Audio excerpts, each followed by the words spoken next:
Graças e paz para você que nos acompanha através da nossa transmissão online. Que Deus abençoe a sua vida grandemente, em nome de Jesus. Para você que nos visita, seja muito bem-vindo. Aqui é a casa do Senhor, aqui você é muito bem-vindo. Como o pastor Renan disse, nós amamos receber convidados, amamos receber você. Então, fique à vontade para voltar mais vezes, que aqui você será bem cuidado em nome de Jesus. Para você que não me conhece, meu nome é Felipe, eu sou um dos membros daqui dessa casa, um dos líderes daqui dessa casa. E com a graça de Deus, o Senhor me deu essa oportunidade de estar ministrando tanto agora no culto da manhã, quanto no culto da noite. Mas irmãos, eu não gostaria que você abrisse apenas a Bíblia nessa manhã.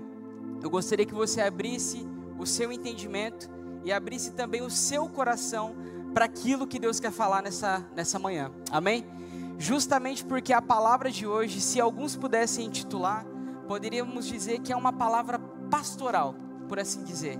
É uma palavra que vai direto ao seu coração. Para uns, pode ser que venha soar como um alívio, para outros uma exortação, para outros pode ser um confronto, mas eu creio, por tudo aquilo que o Senhor tem falado comigo ao longo desse mês que passou, e esse mês agora de abril, eu creio que é uma palavra que o Senhor tem exclusivamente para você. Quantos aqui recebem isso, amém?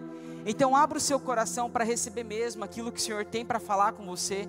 Essa manhã é uma manhã especial. Se você está aqui, eu creio que não foi apenas por conta de uma escolha que você fez, mas eu creio que foi o Senhor quem direcionou você para estar aqui e receber todas as palavras que Ele tem para te entregar. Então, esteja com seu coração aberto, amém? Para isso, eu gostaria de falar a respeito de algumas coisas. E o tema da mensagem de hoje é um tema muito importante. Nós estamos hoje vivendo numa sociedade que é muito imediatista. Quantos aqui concordam comigo? Que a nossa sociedade é muito imediatista, principalmente na parte da minha geração. Como eu estou com o microfone, então ninguém mais pode falar, eu vou falar.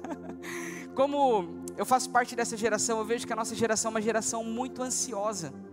Quantos aqui percebem isso? A nossa geração quer tudo para amanhã. A gente vira e mexe e fez 1 ano de estudo, já quer ingressar em uma carreira profissional, já quer fazer tantas coisas, ou Deus já entregou uma palavra e a gente já quer de maneira imediata começar a viver aquela palavra que o Senhor nos entregou. A nossa geração é assim, e quem não nasceu nesses últimos 20 anos, 30 anos, está passando por isso também. Quantos de nós já perguntou para alguém e falou assim: e aí, como você está? A pessoa fala assim: nossa, eu estou na pegada, eu estou na correria. E toda vez que você pergunta para a pessoa, ela está na correria. E muitas vezes eu sou essa pessoa que responde dessa forma, porque parece que as coisas elas estão andando assim, né? E um dos fatores que contribuiu para que a nossa sociedade, para que o nosso mundo estivesse dessa forma, eu creio que é a ferramenta das redes sociais. Quantas vezes nas redes sociais a gente só fica assim, né? Ah, mas eu estou sem sono. Basta se desligar o celular que o sono vem e você dorme, né? Para alguns eu até falo um remédio, um antídoto, né? Contra a insônia. Eu falo que é ler a Bíblia antes de dormir, porque daí você começa a ter sono e aí você, né, dorme orando ou lendo a Bíblia. Isso é muito bom. Mas quando a gente olha para esse parâmetro das redes sociais, irmãos, as redes sociais elas trouxeram muitos benefícios, não é verdade? As redes sociais elas trouxeram muitas coisas boas. A gente hoje consegue se comunicar com qualquer pessoa em qualquer lugar do mundo, né? Com o Google Tradutor você consegue traduzir a sua língua para uma outra língua sem você precisar falar fluente. Hoje, através da rede social, o avanço da palavra, do evangelho, ela também é maior, a visibilidade é maior, o alcance é maior. Para alguns, às vezes, chegam para mim e falam assim: nossa, postei um vídeo lá, deu 500 visualizações. Irmão, 500 visualizações para a rede social é pouco, mas para essa igreja é muito. Olha quantas pessoas nós temos aqui. Olha quantas pessoas nós podemos alcançar através de um vídeo. Então, dentro dessa realidade das redes sociais, a gente tem muitos benefícios, né? A gente consegue conversar com pessoas, a gente consegue se conectar, a gente consegue fazer diversas coisas que a rede social nos permite. Entretanto, irmãos, a rede social ela também possui alguns malefícios, não é verdade? A rede social muitas vezes ela faz com que a gente tenha uma vida mais ansiosa. Às vezes a rede social ela começa a criar e distorcer coisas que não são verdade. Hoje a gente está nesse parâmetro do cancelamento, da fake news, não é verdade? Então a gente tem que ficar ligeiro agora com o que é verdade e o que não é. A rede social ela relativou o que era uma verdade absoluta. A rede social ela deu voz para pessoas que não poderiam ter voz ainda. A rede social ela faz com que você seja mais corajoso do que você costumaria ser presencialmente, Você consegue debater e brigar com pessoas na rede social, mas quando a pessoa está na sua frente, ela não consegue falar metade das coisas em que ela falaria através de uma tela. Então a rede social, ela trouxe muitos malefícios. Uma vez eu estava conversando com um adolescente e eu fiquei impressionado. Como que o adolescente ele não conseguia conversar direito. Eu não sei, é que eu quero, preciso ver com a minha mãe. Eu falei, nossa, meu Deus, né? É estranho às vezes a gente vê algumas coisas acontecendo, e não apenas adolescentes, mas jovens de 20, 21, 22 anos que não sabem dialogar, não sabem conversar, não sabem pedir as coisas, né? Então a rede social, ela trouxe muitos malefícios, assim como ela também trouxe muitos benefícios. Só que um dos malefícios que a rede social trouxe é o ato de se comparar. Porque antes da rede social, o que nós fazíamos? Nós estávamos mais focados na nossa vida particular, porque a gente não tinha muito conhecimento sobre o que as outras pessoas faziam. Se alguém ia no domingo em algum outro lugar ao invés de ir no culto, a gente não ficava sabendo, agora a gente sabe. Se a gente não sabia se a pessoa tinha um irmão ou algum parente, e aí depois agora através da rede social a gente conhece, a gente sabe. Às vezes a gente não sabe que amigos em comum se conhecem, mas através da rede social você vê lá, fulano está seguindo ciclano. Opa, eles se conhecem de alguma forma. Eu não sabia disso. Mas a rede social, ela expõe as nossas vidas. A rede social, ela expõe muitas das nossas particularidades, muito das nossas coisas pessoais. Não é verdade? E dentro disso, através dessa exposição que a gente tem, a gente percebe um outro fator. Que a gente começa a olhar para a vida do outro. E a gente começa a se comparar. A gente não pode ser hipócrita em achar que isso não é uma verdade. De que às vezes você olhou para algo que outra pessoa está vivendo, está passando, e você fala assim, nossa, aquela pessoa já chegou nisso. Eu estou trabalhando tanto para conseguir essa promoção e a pessoa já chegou lá. Muitas vezes a rede social agora ela começa a utilizar esse parâmetro de comparação. Porque se alguém postou uma foto sorrindo, quer dizer que ela está 100% feliz. Dá um sorriso amarelado para a pessoa que está do seu lado aí. Fala assim, eu estou feliz por estar aqui. Esse sorriso amarelo aí. Mostra esses dentes banguela aí. Glória a Deus, dente banguelo, né gente? Glória a Deus. Dentro dessa realidade então, a rede social ela traz algo que é a comparação. E a comparação ela é, muitas vezes, destrutiva. A comparação ela mata. E o tema da mensagem dessa manhã é os efeitos da comparação. Eu já escutei 2 vixe aqui perto de mim. Os efeitos da comparação. E sabe o que é interessante? É que grande parte das comparações que nós fazemos ou outras pessoas fazem, elas são injustas, sabia? Vou te dar um exemplo bem rápido, bem tranquilo.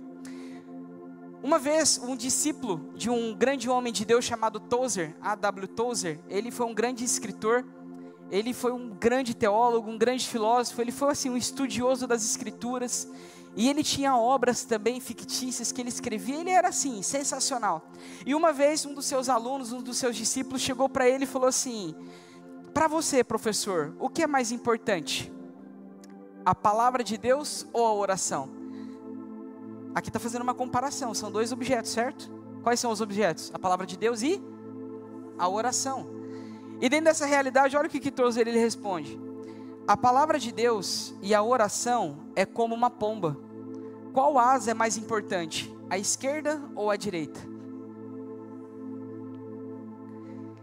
Então, através dessa breve reflexão, a gente pode perceber tanto o nível de conhecimento do Tozer, né? Responder uma pergunta dessa, porque às vezes a gente vai querer achar versículo para achar um mais importante do que o outro. Mas na verdade, as duas coisas elas estão em um pé de igualdade. Da mesma maneira que a gente deve buscar pelas escrituras e por ler a palavra de Deus, a gente também deve buscar por ter uma vida intensa de oração. Porque a oração através do Espírito Santo nos ajuda a interpretar a Bíblia. E a Bíblia nos mostra a real intenção e a importância de orarmos. As duas coisas elas não podem andar desconectas uma da outra. E dentro dessa realidade então nós percebemos que às vezes as comparações que as pessoas fazem, talvez elas não tenham tanto sentido assim. E muitas vezes as pessoas apresentam para nós apenas 2 opções. Sendo que na verdade sempre existe uma terceira opção. Vocês se lembram, por exemplo, daquele caso quando Jesus ele é questionado pelos fariseus a respeito de a quem eles deveriam dar impostos ou tributos? Eles apresentam uma moeda do Império Romano e falam: você acha que a gente deve dar tributo a César ou não? Deus só duas opções, e o que Jesus ele fala? Dai a César o que é de César, mas dai a Deus o que é de Deus. De novo, dois objetos de comparação.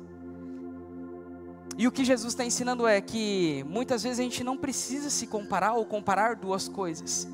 A gente só precisa viver aquilo que Ele tem para nós. Muitas vezes nós perdemos grandes coisas da parte de Deus porque nós estamos preocupados com o que o outro está fazendo ou deixando de fazer. Você recebe isso, amém? Dá um amém aí para eu achar que você está comigo, que você está recebendo essa mensagem. Eu sei que vai ser uma mensagem dura, porque está sendo dura para o meu coração. E por isso que eu digo que essa mensagem pode ser uma mensagem pastoral, porque é para trabalhar os nossos corações. Porque no meio dessa sociedade, dessa avalanche de informações que nós recebemos a todo momento, de fotos que nós recebemos, de coisas acontecendo, de notícias acontecendo, a gente muitas vezes se coloca em uma posição de pensar assim: poxa, Deus está fazendo na vida do outro, mas não está fazendo na minha vida. Poxa, parece que quando a outra pessoa ora, as coisas acontecem, mas quando eu oro, parece que nada acontece. Parece que as outras pessoas estão vivendo um milagre específico da parte de Deus, mas eu não estou vivendo. Parece que a mudança está acontecendo na igreja Convívio e na parte de alguns membros, mas na minha vida eu ainda não consegui mudar nada. Sabe essa comparação que nós fazemos muitas vezes? Às vezes nós nos comparamos dentro do ambiente de trabalho, dentro do nosso ambiente familiar, dentro do nosso casamento. Nos comparamos com o nosso cônjuge, porque nós conseguimos fazer uma coisa, o nosso cônjuge ainda não consegue fazer. Esse ambiente de comparação está fazendo com que a nossa geração esteja pulando processos, esteja pulando etapas, não está se submetendo a processos que deveria se submeter, não está se submetendo a etapas que deveria passar. E muitas vezes o nosso coração está mais dispostos a receber coisas da parte de Deus sem estar preparados, do que esperar a preparação de Deus para que a gente seja maduro para receber tudo que Ele tem para nós. A gente tem uma certa facilidade de querer orar e que a resposta ela chegue de imediato, porque nós precisamos naquele momento. Se não vier naquele momento, não serve mais. Ah, se Deus não me respondeu, eu já não vou mais buscar a Ele da maneira que eu deveria.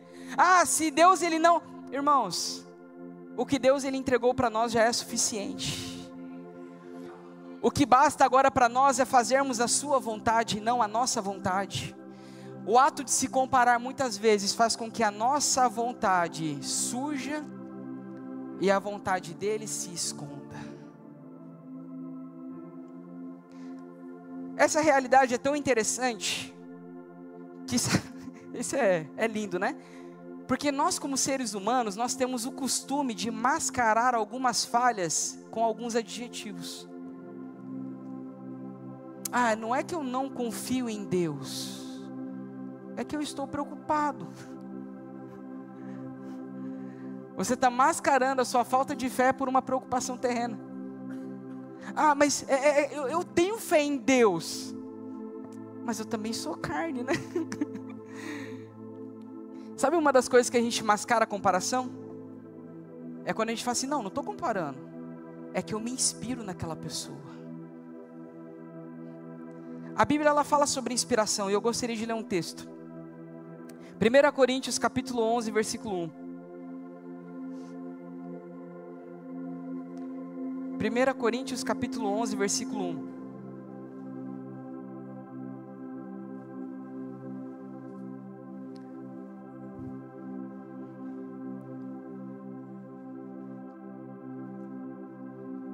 Olha só o que a Bíblia fala.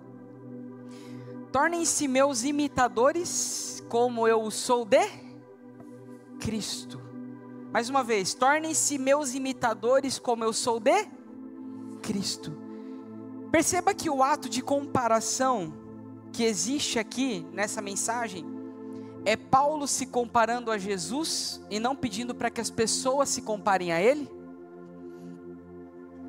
O que Paulo está dizendo, e você pode olhar isso no restante do capítulo 11, antes de Paulo falar a respeito dos dons espirituais em 1 Coríntios 12, E antes de falar em 1 Coríntios 13 sobre o amor e depois o uso correto dos dons, no capítulo 14, nós vemos aqui no capítulo 11 uma introdução a respeito desse tema, falando a respeito de unidade.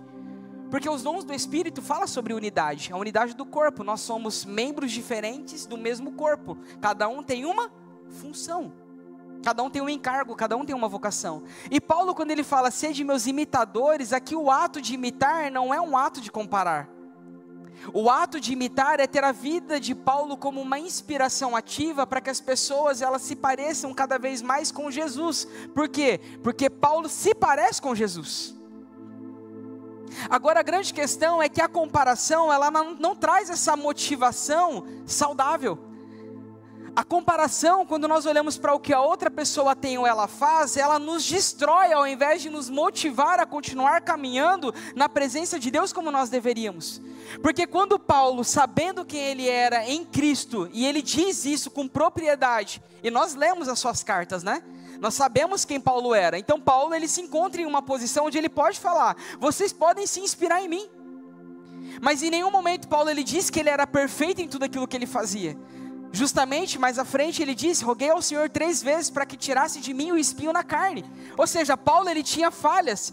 Ele dizia, eu luto contra o meu próprio corpo para que eu não seja reprovado naquilo que eu prego. Então Paulo tinha debilidades, Paulo ele precisava lutar contra a carne. Mais uma coisa que Paulo falava, o bem que eu quero fazer, esse eu não faço, mas o mal que eu não quero, esse eu insisto em fazer. O que Paulo está dizendo não é assim, olha, viva a sua vida do mesmo jeito que a minha. Porque se eu for viver a mesma vida que Paulo tinha, eu preciso cometer os mesmos erros que ele cometia. Eu preciso ter o mesmo chamado que ele, eu preciso ter a mesma personalidade que ele. Mas não, Deus não me criou igual Paulo, Deus me criou para ser o Felipe nas mãos de Deus, e não Paulo nas mãos de Deus. Deus me criou para ser um ser único que vai ter uma vocação e um propósito. Eu não posso me comparar com Paulo, por mais que Paulo seja a maior referência. Eu posso tê-lo como inspiração. Consegue entender a diferença entre comparação e inspiração? A comparação ela te afasta do seu propósito. A inspiração ela te leva mais perto do seu propósito. Porque quanto mais perto você se parecer com Jesus, mais da vontade de Jesus você vai fazer na sua vida. Essas verdades precisam ecoar no nosso coração. E olha só o que esse trecho diz. A inspiração, ela te leva a ter a motivação correta para servir ao mesmo Jesus. A comparação te leva a querer viver melhor do que o outro. Mais uma vez, a inspiração te leva a ter a motivação correta para servir ao mesmo Jesus. A comparação te leva a querer viver melhor do que o outro. Isso é uma mentira, irmãos? Muitas vezes a comparação, ela até tenta se igualar. Eu não quero viver melhor que o outro, eu só quero ter o que o outro tem. E quando der, aí eu passo ele. Mas a inspiração, ela não tem essa finalidade. A inspiração, ela traz uma motivação no seu coração para que você busque a Deus cada vez mais. Para que você esteja rumo ao seu propósito. E para falar a respeito desse tema tão importante, passando agora da introdução para aquilo que a gente vai desenvolver na mensagem, eu gostaria de falar sobre o primeiro efeito. O primeiro efeito é que a comparação, ela faz com que a gente seja vítima de si mesmo. Na comparação, você se torna a maior vítima. 1 Samuel, capítulo 18, versículos 7 ao 9. Gostaria que você abrisse nessa passagem. 1 Samuel, capítulo 18, do versículo 7 ao 9.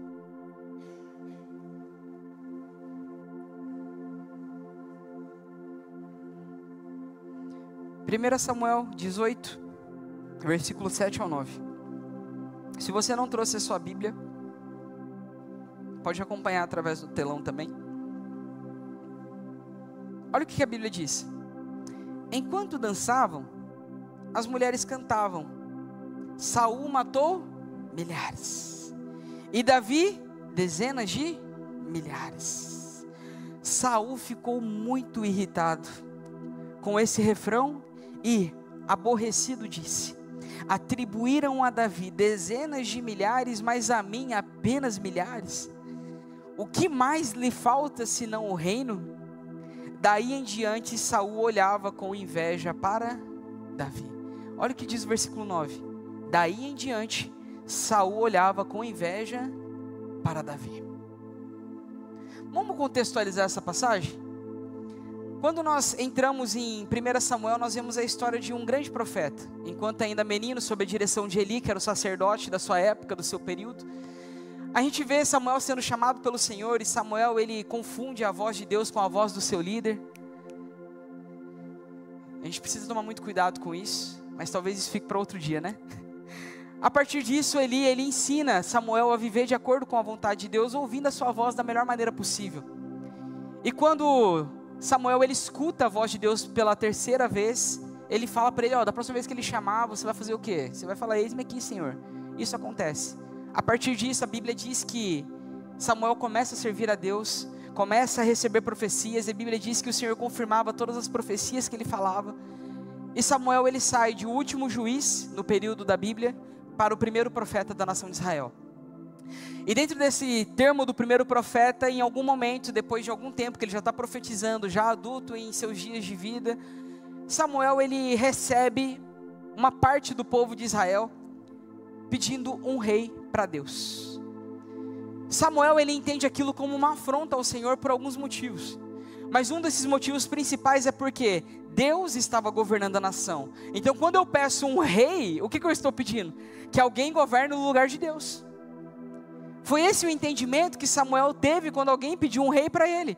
E ele, irado, chateado, ele vai orar ao Senhor, e o Senhor dá uma declaração e fala para ele assim, olha, vamos fazer o seguinte, se eles querem um rei, permita que eles tenham um rei, mas antes disso vocês devem fazer o quê? Apresente para eles todas essas ordenanças, esses mandamentos, esses impostos, tudo aquilo que a nação de Israel vai precisar pagar para esse rei. Se eles aceitarem, você pode ungir. A partir desse momento então, Samuel diz para o povo o que o povo precisava fazer para ter um rei. E o que o povo fala? Eu quero ter um rei. Não importa a quantidade de imposto que eu vou pagar, não importa nada disso, eu quero ter um rei. Porque as outras nações têm um rei. Então porque as outras nações têm um rei, eu quero ter um rei também. Percebe que desde o início dessa história de Samuel e Davi, não começou nesse versículo. Começou em um povo comparando o Deus de Israel com outros reis. Começou com o povo de Israel não entendendo o senhorio de Deus sobre aquela nação, pedindo um rei que eles pudessem enxergar. Dentro dessa realidade então a gente percebe algo muito interessante. Porque apesar de Saul não ter sido escolhido por Deus, Deus permitiu que ele estivesse ali e ele também foi ungido. Embora Saul não agradou a Deus durante o restante da sua vida, a Bíblia diz que ele reinou em Israel por cerca de 40 anos. E aqui existe um detalhe, de que ser ungido não significa ser aprovado. Aqui existe um detalhe, de que a unção de Deus é diferente da presença de Deus. A unção é uma capacidade que Deus ele te entrega para fazer algo nas mãos do Senhor. A presença é aquilo que você carrega através do Espírito Santo. Tem pessoas que foram ungidas por Deus, mas a presença já não está mais dentro delas. Apesar de Saul ter sido ungido por Deus, a presença de Deus já não estava mais com ele, por causa da sua desobediência e por causa do seu coração mau. Mas dentro dessa realidade então, existe um episódio icônico que nós conhecemos, que é Davi matando Golias. Saul, como poderoso rei, a Bíblia diz que ele era de alta estatura, ele era um dos homens mais belos da tribo dele. Ele não foi capaz de ir e se envolver com Golias e matar Golias, mas Davi, aquele no qual ninguém estava observando, estava cuidando apenas das suas ovelhas, foi o responsável por trazer livramento para Israel com relação aos filisteus. Naquele momento em diante, quando Davi ele acerta uma pedra na testa de Golias, e Golias cai para trás, e ele encerra aquele debate ali que estava existindo entre Golias como filisteus contra a nação de Israel. Ele fala assim: é no poder de Deus que eu vou contra você, esse gigante não vai atrapalhar o meu propósito. O Senhor Deus de Israel está comigo, está com essa nação, a gente não pode ter medo. Tudo isso acontece. E sabe o que é lindo nessa questão? É porque Saul ele se alegra. Opa, encontramos alguém corajoso, encontramos alguém que é de fato usado por Deus. O que eu vou fazer com essa pessoa? Eu vou colocar para perto de mim. A Bíblia diz, um pouco antes do capítulo 18, que Saul não permitia que Davi voltasse para casa, porque ele queria que Saul e a presença de Deus permanecesse no palácio onde ele estava. Enquanto tudo estava indo bem, não tinha necessidade de comparação. Mas quando a primeira comparação veio de fora, isso expôs a denúncia do coração de Saul. Porque quando Davi ele está matando as pessoas lá das outras nações que queriam pegar Israel como povo, enquanto Davi está servindo para o bel prazer, onde o rei Saul precisava apenas estar coordenando a sua nação, quando tudo está indo bem, aí Davi serve. Só que existe um problema, porque Davi começou a ganhar destaque dentro da posição onde Saul colocou ele, para ser de frente no campo de batalha. E por causa da quantidade de vezes em que Davi era efetivo, as pessoas começavam a cantar: Saul matou milhares, isso é muito bom, mas Davi matou dezenas de milhares. Sabe por que Saul ele se torna a sua própria vítima?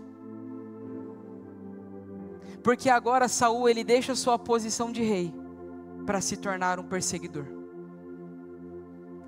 Deus havia permitido que Saul fosse rei com um propósito específico. O propósito específico era o quê? Coordenar a nação para que a nação continuasse amando o Senhor, para que a nação continuasse vivendo os propósitos de Deus. Esse era o propósito de Deus com relação a levantar Saul por causa do pedido do povo. Tanto é que Deus falou: olha só, beleza, você quer ser ungido? A gente vai te ungir. Só que você precisa andar de acordo com os meus mandamentos, de acordo com tudo aquilo que Moisés escreveu. Você precisa fazer com que essa nação continue sendo governada por mim através de você. A função de rei que Saul tinha começou a ser negligenciada por causa da comparação que fizeram entre Saul e Davi. Porque agora a missão de Saul não era mais ser rei, a missão de Saul era matar Davi. E um dos problemas da comparação é que nós, apesar da posição que o Senhor já nos colocou, a gente começa a confundir as coisas. Sabe o que começa a acontecer, irmão? A pessoa que muitas vezes ela já tem um coração tendencioso para essa área, por conta de traumas passados, e nós vamos falar isso um pouco mais adiante. O que acontece, irmãos, é que agora Saul, na posição que ele estava, ele poderia olhar para essa declaração e dizer: muito bem, glória a Deus por isso, porque Davi está cumprindo o seu propósito e eu estou cumprindo o meu. Enquanto ele faz a parte dele nessa área, eu vou continuar fazendo a minha como rei. A nação de Israel precisa continuar prosperando, a nação de Israel precisa continuar trilhando, precisa continuar conquistando, precisa continuar sendo uma referência. Então, na minha posição com o rei, se o meu objetivo é esse, eu vou continuar nesse objetivo. Enquanto Davi, eu não preciso nem me preocupar, as nações não virão até nós, porque Davi está cuidando de tudo. Esse era o pensamento correto, porque para Deus, sabe o que iria agradar o coração dele? De Deus? Ter Saul fazendo aquilo que ele foi chamado para fazer, enquanto Davi fazia aquilo que foi chamado para fazer. Independente das funções serem diferentes, o que importava para Deus é que eles estavam fazendo aquilo que o Senhor pediu. Mas ao contrário disso, Saul ele escolhe o caminho contrário. Todas as vezes em que Saul começa a perseguir Davi, ele está negligenciando o seu reinado. Ele está negligenciando a posição que Deus permitiu ele estar. Ele está negligenciando a sua vida. Ele está negligenciando o propósito que Deus estava dando para ele. Deus disse para Saul: se você permanecer firme nos meus mandamentos, eu vou fazer você prosperar. Mas agora, quando a inveja toma o seu coração, ele se esquece que é rei, porque agora ele quer acabar com a vida de Davi, porque para ele Davi era uma ameaça. A comparação, ela faz com que mesmo que Saul fosse levantado como rei, apesar de não ter sido pelo Senhor, Saul deveria se alegrar por ter Davi desempenhando a sua função da melhor maneira. Saul, ele deveria continuar governando um povo, mas por causa da comparação que fizeram, Saul passou a se destruir. Quando você se torna vítima, existe apenas uma coisa que Satanás ele quer fazer: é que no final da sua vida, você seja morto por ele. A comparação não faz com que o outro seja destruído. No final, você se torna a sua maior vítima. A comparação não faz com que o outro seja destruído. No final, você se torna a sua maior vítima. Saul queria matar Davi. Saul se desviou do propósito de um rei. E no final da sua vida, sabe o que Saul fez? Se atirou contra a sua própria espada e se matou. Cuidado com aquilo que você escuta. Cuidado com o que as pessoas dizem para você. Porque aqui nesse caso, não foi Davi quem gerou ciúmes no coração de Saul. Aqui quem gerou ciúmes no coração de Saul foram as outras pessoas. E quando nós temos o nosso coração no lugar errado, a comparação que os outros fazem, faz com que a gente venha se autodestruir. Dentro dessa realidade da comparação, onde você se torna a maior vítima, nós temos um outro caso. Rebeca se casou com Isaac. Quantos aqui lembram da história? Tiveram 2 filhos, né? Os primeiros pelo menos. Jacó e Esaú, certo? Amém? Vocês estão comigo? Jacó se torna Israel, Esaú se torna? Essa parte ninguém lembra, né? Se torna Edom. Edom se torna uma grande nação também. Até porque, qual que era a promessa? Qual que era a palavra liberada para Jacó? O mais novo reinará sobre o mais? Já existia uma palavra para Jacó. Mas a Bíblia diz que Rebeca preferia quem? Jacó.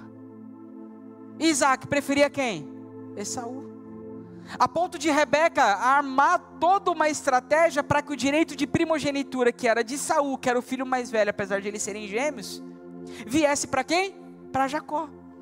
Só que, irmãos, Rebeca precisava fazer alguma coisa, visto que Deus já tinha liberado uma palavra? Nesse caso não. Primeiro, a palavra não foi revelada para Rebeca. A palavra era para quem? Para Jacó. Se existia uma palavra, existia um direcionamento de Deus para que aquela palavra se cumprisse. Mas Rebeca, ela entra dentro dessa brecha como se a palavra fosse dela, e ela utiliza das suas próprias forças para que a palavra se cumpra. Semelhante a Abraão também. Percebe que isso parece que vem de família, né? Misericórdia, irmão. Eu repreendo todo o mal que existe aí na sua genealogia, em nome de Jesus.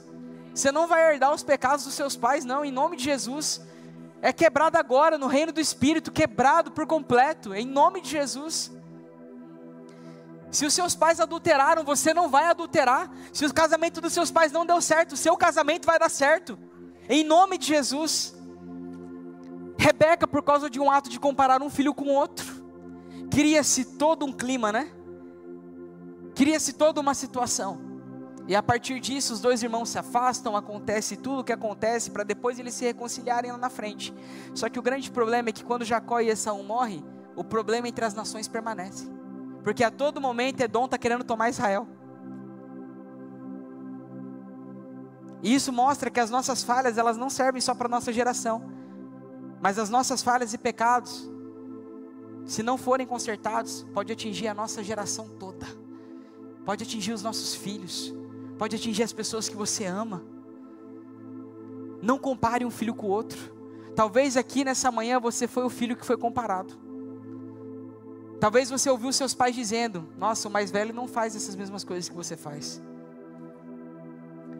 Talvez os seus pais, a vida deles foi te diminuir perante o outro irmão. Talvez na sua vida você foi rejeitado por causa do seu próprio pai, porque ele tinha preferência por um filho por outro, por uma filha por outra. Deus, Ele quer curar seu coração nessa manhã. O que Deus tem para você não é atos de comparação. O que o Senhor tem para você é te mostrar qual é o seu propósito de vida, para que você viva e morra por esse propósito. Para que você não viva dentro do propósito do outro. Não, Deus, Ele tem um propósito específico para você. Mas você precisa parar de se comparar. Você precisa deixar de lado essa raiz de rejeição que te atrapalha, de senso de inferioridade que faz com que você não enxergue Deus te capacitando. Precisamos ser libertos disso de uma vez por todas. Por quê? Porque senão a comparação que nós vivemos fazendo, um dia vai nos matar, quando a gente menos esperar. Muitas vezes, os sentimentos que geram em nosso coração quando somos comparados com outros, é justamente a denúncia de um trauma existente. Irmãos, a gente não consegue enxergar na história de Saul o que aconteceu na sua infância. Nós não conseguimos mensurar qual foi o tamanho do problema que aconteceu na vida de Saul, para que através dessa declaração, o coração dele estivesse no lugar errado. Mas isso denunciou uma coisa. Porque enquanto Saul estava prosperando e Davi estava ajudando ele de alguma forma, e não existia nenhuma comparação, tudo estava indo bem. Mas no momento em que a comparação ela vem, a denúncia do trauma também vem junto. Gostaria de fazer uma pergunta para você, não precisa responder, por favor, não responda, tá? Não levanta a mão, tá tranquilo. Mas eu gostaria de fazer uma pergunta para você. Quando te comparam com alguém, o que você sente?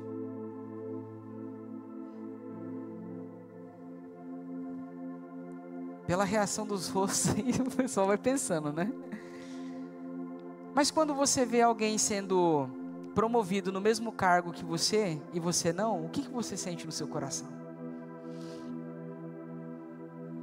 Quando você vê alguém ganhando um presente e você não ganha, o que você sente aí dentro? Quando alguém elogia o trabalho da pessoa que faz a mesma coisa que você, e não elogia o seu trabalho, o que gera no seu coração? O que acontece? Quando a sua esposa fala que você está saindo com a roupa feia, o que acontece no seu coração aí? O que gera aí dentro? Aí aperta, hein? Cuida da sua vida. Você casou comigo, eu era assim? Eu e minha esposa tá brigado hoje. A gente brigou hoje de manhã. Vou falar mesmo. Não vou guardar nada nessa manhã. Vou falar mesmo. Porque eu estava errado. Ela fala para mim direto: Fê, se você for usar alguma roupa que precisa passar, me fala com antecedência, 3 dias úteis, igual a entrega de mercadoria. Me fala com antecedência. E sabe o que aconteceu? Eu acordei hoje de manhã, eu falei: nossa, não sei com que roupa eu vou. E ela me perguntou: você já escolheu? Sim. Mentiroso, não escolhi nada. Ela falou: por que você não vai com essa? Eu falei: vou. Era essa mesmo que eu estava pensando. Ela foi passar a roupa, estava sem o botão, precisei escolher essa. Glória a Deus por isso, né, irmãos? Mas o que o nosso coração sente quando as pessoas nos comparam? O que o nosso coração sente, irmãos, quando às vezes a gente vê aquela pessoa que você fala assim: não é justo que essa pessoa esteja vivendo isso e eu não estou vivendo? Estou há tanto tempo no ministério, estou há tanto tempo na igreja, estou há tanto tempo no trabalho, estou há tanto tempo buscando ao Senhor, não é justo que isso aconteça? Irmão, quem somos nós para dizer o que é justo e o que não é? O que nós precisamos nos preocupar não é com a comparação dos outros. O sentimento que gera em nosso coração muitas vezes está trazendo uma denúncia. Quais são os traumas que está escondido aí dentro? O que você não quer colocar para fora? O que você não quer falar com o Senhor? Ah, porque o casamento de fulano está dando certo, porque na rede social todo mês é um ano de casamento. Irmão, mas espera aí, o que o Senhor quer para o seu casamento? Você está andando de acordo com aquilo que Ele espera de você? Essas são as realidades que a gente precisa lidar. Por quê? Porque o primeiro efeito de uma comparação é fazer com que a gente seja vítima dessa comparação, e no final não resta nada senão a morte. O seu propósito morre, os seus sentimentos morrem, você vive uma vida depressiva, a ansiedade toma conta do seu coração, você se encontra em uma vida perdida, e tudo isso é para denunciar um trauma existente dentro do nosso coração. Irmãos, agora nessa parte eu gostaria de partir para outro efeito que a comparação ela tem, que já foi previamente dito. O segundo efeito é que a comparação, o sentimento que ela gera, denuncia um trauma. Denuncia um trauma. E para isso, por mais que talvez você possa ter lido isso várias vezes e você não percebeu, os discípulos eles também se comparavam uns com os outros. E eles estavam andando ao lado de Jesus. Então isso não é algo inerente à nossa vida. Talvez você nunca sofreu por comparação hoje. Talvez você nunca sofreu por comparação antes. Mas isso não quer dizer que você não vai sofrer com algum tipo de comparação lá na frente.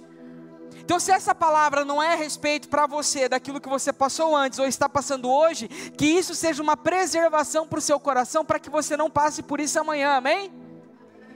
Quantos aqui estão recebendo essa mensagem? Glória a Deus. Olha só o que a Bíblia diz em João capítulo 21, versículo 15 ao 22. João capítulo 21.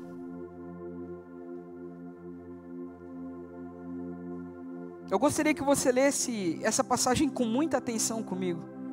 João capítulo 21, versículos do 15 ao 22. Todos encontraram, amém? Se não encontrou, acompanhe com a gente aí no telão. Estou lendo a versão NVI. Versículo 15. Depois de comerem, Jesus perguntou a Simão Pedro: Simão, filho de João, você me ama realmente mais do que estes?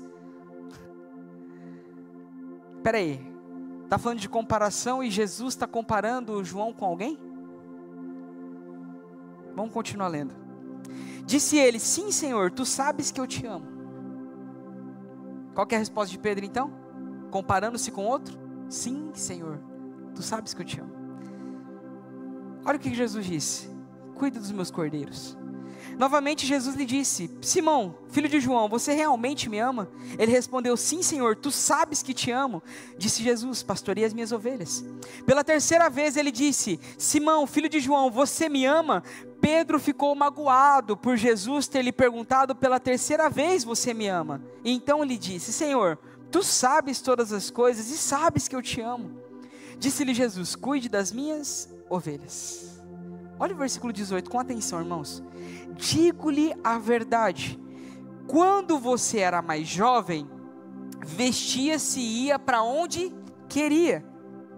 Mas quando for mais velho, estenderá as mãos, e outra pessoa te vestirá, e te levará para um lugar aonde você não deseja ir. Vamos dar uma pausa aqui? O que Jesus está fazendo com Pedro aqui nesse momento? Para aqueles que se lembram, quem foi o discípulo responsável por negar Jesus 3 vezes? Foi o próprio Pedro, não foi? Pedro, ele fez essa negativa. E da mesma forma que Pedro negou a Jesus 3 vezes, o que Jesus ele faz? Então você vai dizer que me ama 3 vezes.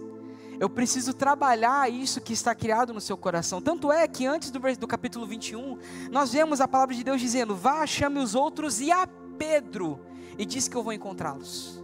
Quando diz e a Pedro, está especificando que ainda tinha assuntos pendentes entre Jesus e Pedro. Porque depois que Pedro negou Jesus, ele é morto, crucificado e morto, e depois disso, eles não conversam mais. Eles só vão ter um diálogo agora que Jesus aparece na praia, enquanto eles estão lá pescando, eles se jogam no meio do mar, se encontram com Jesus numa fogueira, estão ali fritando uma tilapinha, um peixinho, um molhinho rosé, uma coquinha zero. Inclusive, eu e minha esposa estamos à disposição. Dentro dessa realidade, então, a gente vê todo esse contexto. E Jesus pega, depois que tem toda aquela resenha com o pessoal, o que eles fazem, gente? Ele se afasta dos demais discípulos e chama Pedro. Pedro, vem cá, vamos resolver um negocinho? Pedro, tu me amas? E aí ele começa esse diálogo, trabalhando no coração de Pedro aquilo que Pedro ainda não tinha sido curado. Então isso evidencia que Pedro ele tinha um trauma. A partir dessa realidade, então, Jesus ele começa o diálogo com algo muito interessante. Ele fala o quê? Deixa eu falar uma coisa para você, Pedro. Você acha que você me ama mais do que os outros? Porque agora Jesus ele está querendo denunciar um outro problema de Pedro, que muitas vezes a gente não percebeu durante as Escrituras. De que Pedro ele também se comparava. E sabe qual que é a confirmação disso? De que Pedro ele se comparava? Ele tinha um trauma. Ele se comparava. E sabe o que demonstra isso? É porque olha só o versículo 19. Jesus lhe disse isso para indicar o tipo de morte com qual Pedro iria glorificar a Deus. E então ele disse: siga-me. Ou seja, você vai estender as mãos. Qual é o tipo de morte? Ao ponto de alguns textos históricos que nós temos dentro da história da igreja dizer que ele morreu crucificado. Mas ele não era digno de morrer da mesma forma que Jesus. Então crucificaram ele de cabeça para baixo. Vestiram ele, levaram ele para um lugar onde ele não iria. O que Jesus está dizendo para Pedro aqui? Pedro, você tem um trauma, estou te curando. Pedro, eu estou te mostrando algo que você não sabia que você tinha no seu coração, porque você se compara. Mas se você continuar pastoreando as minhas ovelhas, eu estou te dando um propósito, apesar disso. E apesar de eu estar te dando um propósito, se você continuar caminhando no meu propósito, a sua morte vai glorificar o meu nome. Irmãos, isso é lindo. O que Jesus está fazendo com Pedro é trabalhando um trauma, entregando um propósito e fazendo com que a vida de Pedro glorificasse a Deus. Vocês percebem isso comigo? Só que Pedro, ele vem com um balde de água fria, irmãos. Porque olha o que ele fala no versículo 20. Pedro voltou-se e viu que o discípulo a quem Jesus mais amava o seguia. Eu imagino então, Pedro conversando com ele, então Jesus, né? Aquele dia no futebol não deu muito certo, né? Pô, tu tocava, você não voltava, tal. Resolvendo problemas ali, e João só aqui atrás. Será que uma hora ele vai falar comigo? João só acompanhando de longe. Dentro dessa realidade, então, irmãos, a gente percebe que Pedro estava incomodado com João. O discípulo que Jesus mais amava, que o próprio evangelho de João cita, é o próprio João. Ele se usa disso em terceira pessoa. E a Bíblia diz, ó, este era o que se inclinara para Jesus durante a ceia e perguntara, Senhor, quem irá te trair? Quando Pedro viu, perguntou, Senhor, e quanto a ele? Espera aí, gente, vocês estão comigo aqui? Vocês estão comigo, amém? Vocês estão entendendo o que está acontecendo aqui? Eu não estou vendo bobagem não, né? Irmãos, Jesus entrega para Pedro a cura de um trauma, algo que ele precisaria continuar tratando. Apacenta as minhas ovelhas, direciona a um propósito. Se você continuar, você vai morrer e vai glorificar o meu nome. Ele entrega tudo e fala assim, agora vem e me segue. Você ainda faz parte do plano, independente das suas falhas, eu ainda quero você comigo. Você ainda faz parte desse propósito. E sabe o que Pedro faz? Tá, mas e quanto aquele? E quanto a João? Irmãos, não dá mais para nós vivermos a nossa caminhada cristã com o Senhor direcionando tudo o que nós temos para fazer e a gente preocupado com aquilo que Deus está entregando para o outro. Pedro, apesar de quem era, o chamado que Deus estava entregando, Pedro, eu te curei, estou te tratando, estou trabalhando no seu coração, eu te direciono para um propósito. Você vai ser líder aqui na igreja de Jerusalém. Você vai ser chamado com um propósito específico para os judeus.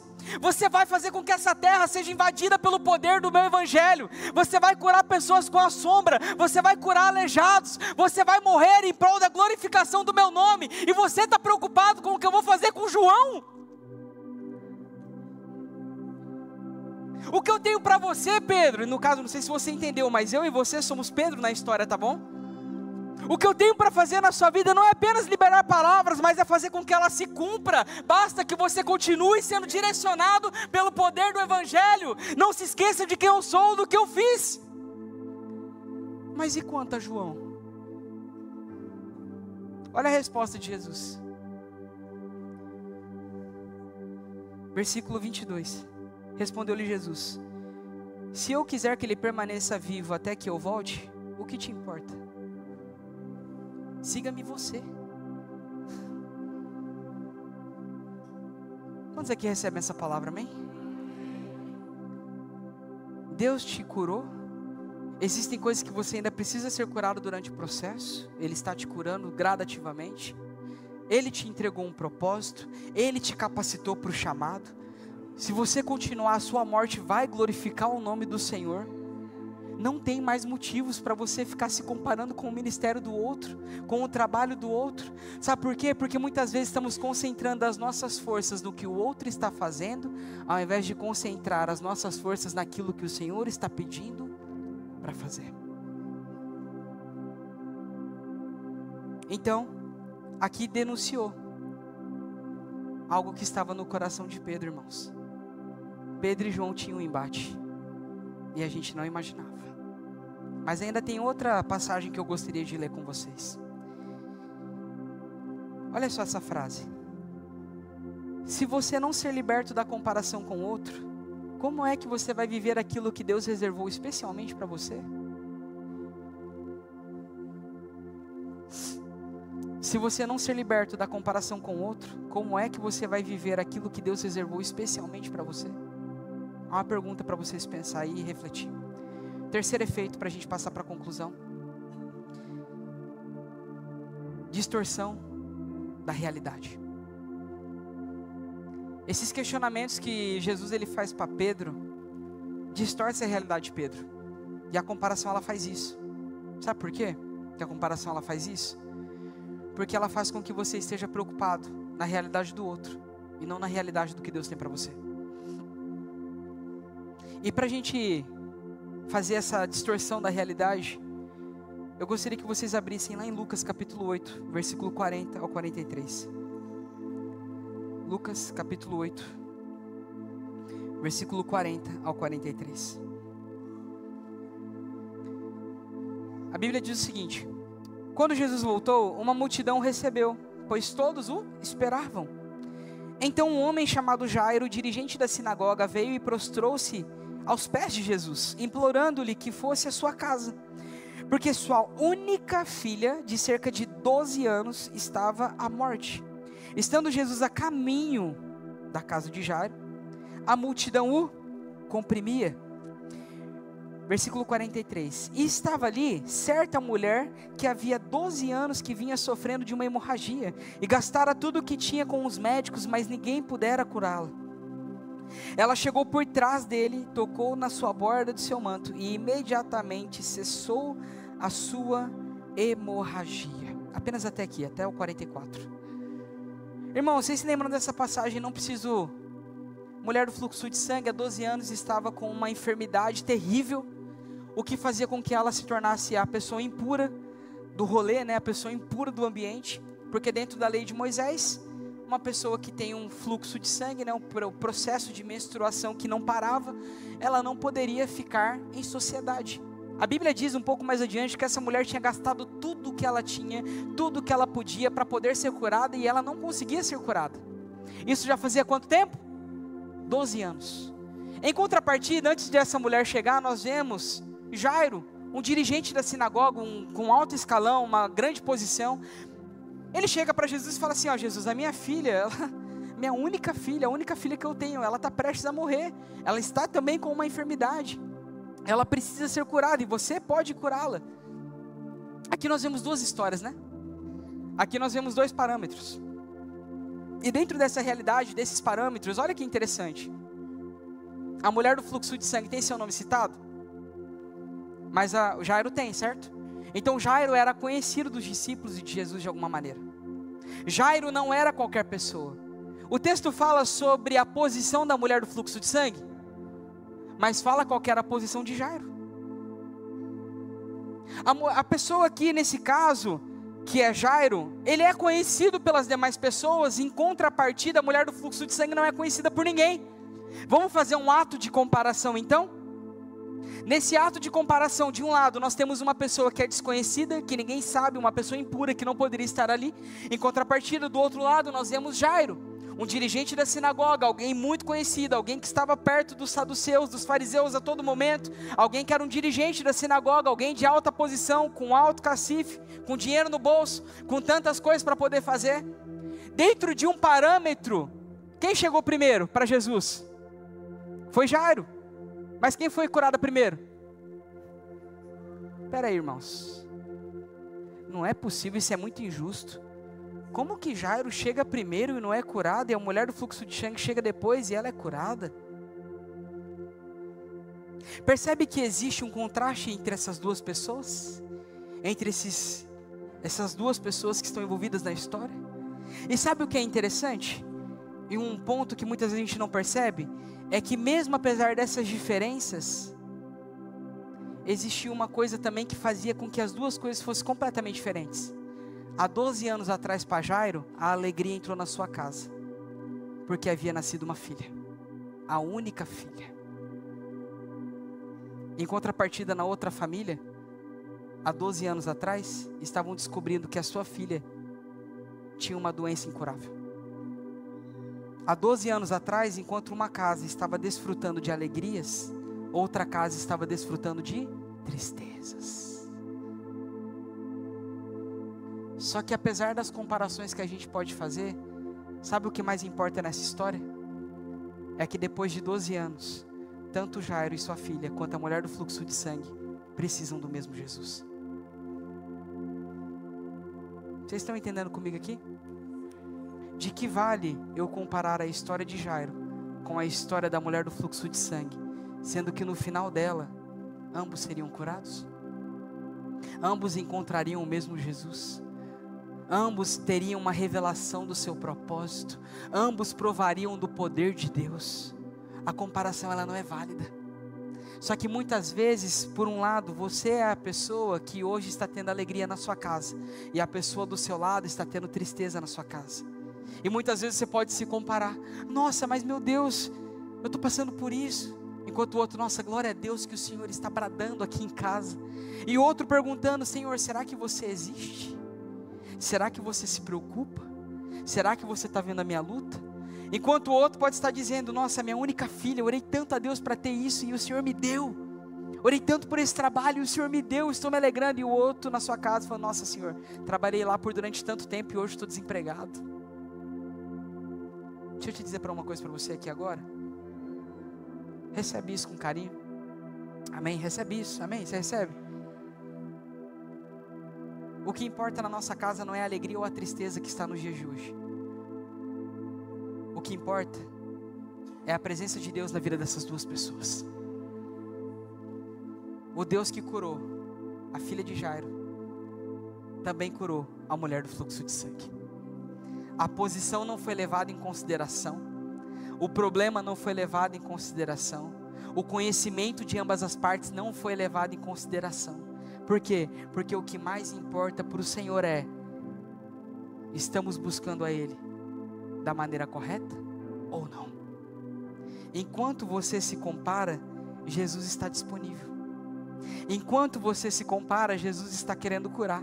Enquanto você se compara, Jesus está querendo liberar um propósito. Enquanto você se compara, Jesus está querendo curar seus traumas. Enquanto você se compara, o Senhor está querendo te dar uma nova vida. Enquanto você se compara, Deus está querendo construir uma nova história. Enquanto você se compara, Deus está querendo fazer algo novo. Mas você ainda continua permanecendo naquilo que é velho. O grupo de louvor pode subir aqui, por gentileza. Passar para a conclusão. Uma família recebia a notícia de um nascimento e se alegrava. Uma família recebia a notícia de que sua filha não poderia ficar no mesmo ambiente que os outros. Começaram de forma diferente, mas o mesmo Jesus curou as duas. O mesmo Jesus que conduziu uma vida, conduziu a outra, apesar de cada uma ter o seu próprio processo. Ser escravo do outro é se preocupar apenas com o que o outro está vivendo e deixar de viver aquilo que Jesus tem especialmente para você. A pergunta que eu te faço é: nessa história, quem Jesus amou mais? Nessa história, quem Jesus se preocupou mais? Nessa história, quem Jesus curou mais?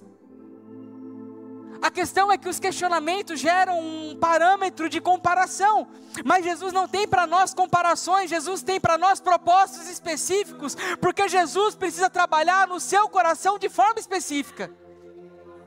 O mesmo poder de Deus que atua em mim, atua em você. Entretanto, os nossos propósitos não são iguais. E deixa eu te dizer uma coisa: a melhor coisa do mundo é eu poder contar com alguém que faz algo diferente de mim, porque o corpo de Cristo é isso.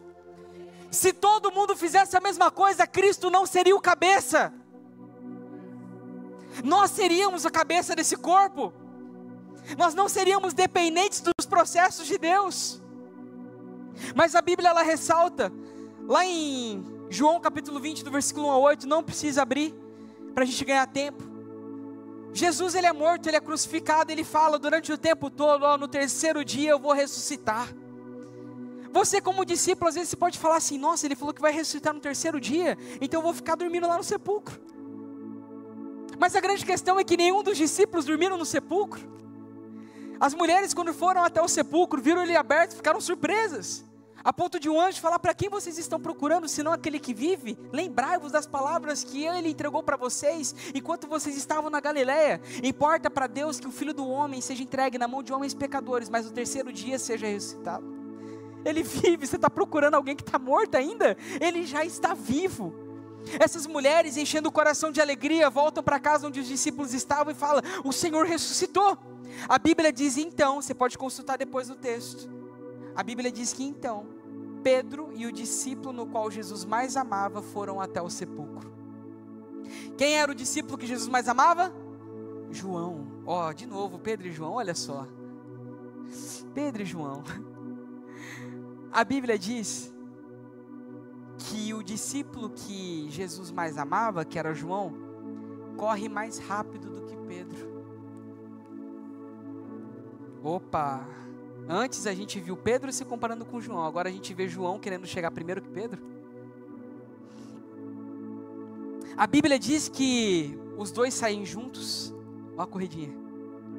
Os dois saem juntos correndo. Só que João corre mais rápido e chega no sepulcro primeiro. Só que quando João chega no sepulcro, ele não consegue entrar. Em contrapartida, Pedro, que vem logo depois, cansado, ele não apenas para na frente do sepulcro, mas ele acessa a promessa. Sabe o que isso nos ensina, irmãos? A distorção da realidade é pensar que correr mais ou ter uma posição maior nos conduzirá mais rápido no propósito. João correu mais rápido, mas ele não acessou o sepulcro. Pedro correu mais devagar, ele foi mais devagar, mas ele acessou e viu que Jesus tinha ressuscitado. A distorção da realidade é pensar que correr mais ou ter uma posição nos conduzirá mais rápido no cumprimento de um propósito. Irmãos, talvez você está se desgastando mais do que você precisa. Talvez você está tentando pular etapas, talvez você está tentando correr, está tentando fazer com a força do seu próprio braço. Talvez você está dizendo, não, o Senhor está direcionando, o Senhor está fazendo que não sei quem, então eu preciso fazer alguma coisa. Mas irmãos, às vezes você não vai precisar fazer nada a não ser uma coisa: se permitir ser tratado pelo poder do Evangelho. Às vezes não vai restar mais nada para você fazer a não ser permanecer na presença e continuar buscando. Nós não fomos chamados para construir portas. O Senhor Jesus foi chamado para construir portas. O Senhor, Ele tem a sua parte durante o processo das nossas vidas, e a parte dele já é garantida. A questão é, quando eu me comparo com o outro, eu deixo de viver aquilo que o Senhor tem para mim. Eu fico preocupado com João. Eu fico preocupado com o que o outro está fazendo. Eu fico preocupado com aquilo que o Senhor está fazendo no outro. Mas espera aí, e o que o Senhor está fazendo na sua vida? Eu acho que já está na hora de levarmos em consideração. Eu acho que já está na hora de nós levarmos em consideração. Já disse isso uma vez e vou repetir de novo. Pastor Israel uma vez me ensinou uma coisa: apesar do chamado ser individual, o propósito é coletivo. Não estou dizendo que através do seu propósito você vai excluir o outro, não, irmãos. O seu propósito é para servir o outro, amém? O seu propósito é para servir o outro. Entretanto, não é possível você servir o outro se você não entender qual é o seu propósito. Eu gostaria que você se colocasse de pé no seu lugar.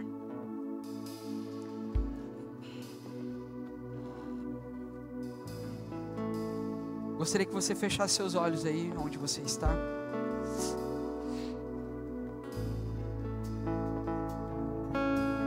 Eu gostaria que você refletisse em uma pergunta.